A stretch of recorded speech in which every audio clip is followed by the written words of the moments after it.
સરકારને નથી બનાવતી, આપણે સરકારને બનાવીએ છીએ। સરકાર છે એટલે આપણે નથી, આપણે છીએ એટલે સરકાર છે। આ મૂળ વાત આપણે બધાએ સમજવાની જરૂર છે। તમને અહીંયા બેઠેલા લોકોને એમ લાગતું હોય ના ના સરકાર માય બાપ છે। જે સરકારને માય બાપ માનતા હોય એ લોકો હાથ ઉપર કરે।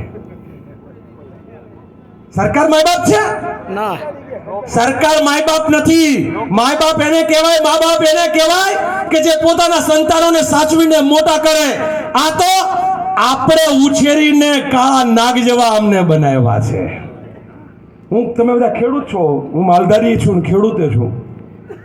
શરૂઆતમાં જ્યાં જઈએ ને ત્યાં કે ગૌચરની જમીન, આ બન્નીની જમીન, વચ્ચે બન્નીની જમીન જોવા એક વખત નરેન્દ્રભાઈ આવ્યા। એ બન્ની વિસ્તારમાં પેલું પહેલો રણ મહોત્સવ કર્યો હતો ને? હા, પહેલો રણ મહોત્સવ થયો ત્યારે મને ત્યાંના વડીલો વચ્ચે ગયો, મેં કીધું આ રણ મહોત્સવ તમારે તો બધું અહીંયા જો, મને કે સાહેબ બીક લાગે છે। મેં કીધું શેની બીક લાગે છે? કે આ રાક્ષસની નજર ખાલી રણ મહોત્સવમાં નથી, એની નજર છે જમીનમાં છે, એની જમીનમાં નજર છે। આ ક્યારે શું કરશે એનું કંઈ કહેવાય નહીં। અને થોડા ટાઈમ પછી એમઓયુ થવાના ચાલુ થયા અને ખબર પડી કે કચ્છની બન્નીની જમીનો ખૂણા જે દરિયાના નજીકવાળા પેલા ખાડી પાસે છે એ જમીનો જવાની શરૂ થઈ, આ બાજુ જમીન જવાની થઈ। હું સાંગી અહીંયા કંપની છે તમારે કચ્છમાં? કયું ગામ? ઝાડવા ને? અને હવે અદાણી થઈ ગઈ। હા, બધું લેવાનું છે એક પછી એક જાણે। એ ઝાડવા ગામ મારે ત્યાં માલધારીઓ સાથે સંબંધ, રાત રોકાવા ગયો। હાંડિયાવાળા બધા જે હતા એમને એના ઘરે રોકાણો। સવારે હું ગામડાનો માણસ છું એટલે ટોયલેટ બાથરૂમ ના હોય તો આપણે પેલા સીધા ખેતરમાં કે પાછળ ડબલું લઈને જાય। ત્યાં અમને એમ કે જઈએ, મને કે નહીં જવાય। મેં કીધું કેમ, શું થયું? મને કે અહીંયા ફેન્સિંગ છે।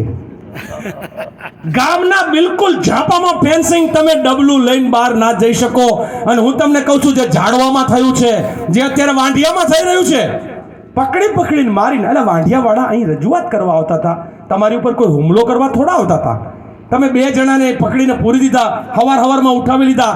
એ વાંઢિયાના લોકો, એ ગામની જમીન એમની છે, એ પોતાની જમીન માટે વાત કરે છે કે અમારે જમીન નથી આપવી, અને એને આપે તો એનું પૂરતું વળતર, સરકારના કાયદાઓ છે એનો અમલ થાય।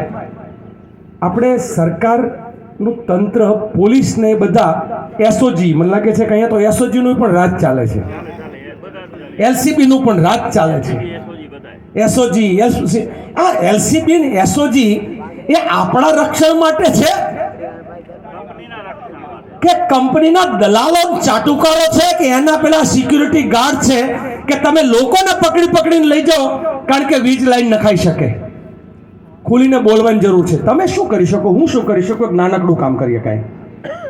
બધા જ લોકો એક વિડીયો બનાવો, બધા જ લોકો એક વિડીયો બનાવો અને ઘા કરવો તો મૂળમાં કરવો। આ બધાનું મૂળ જે છે એ અદાણીનું હાહરું છે। અને અદાણીનું હાહરું એટલે કોઈ ગામ નથી, કોઈ વ્યક્તિ નથી। આ સરકાર જે છે એ અદાણીનું હાહરું છે, આ સરકારનો જમાઈ છે અદાણી।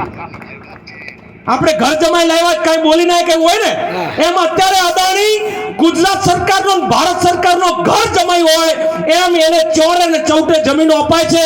એટલે પહેલા એના હાહરામાં ઘા કરવાની જરૂર છે કે આનો હાહરો કોણ છે એ ગોતો, ઘર જમાઈ કોણ રાખે છે એ ગોતો। હું પોલિટિકલ હાહરાની વાત કરું છું ને પોલિટિકલ ઘર જમાઈ।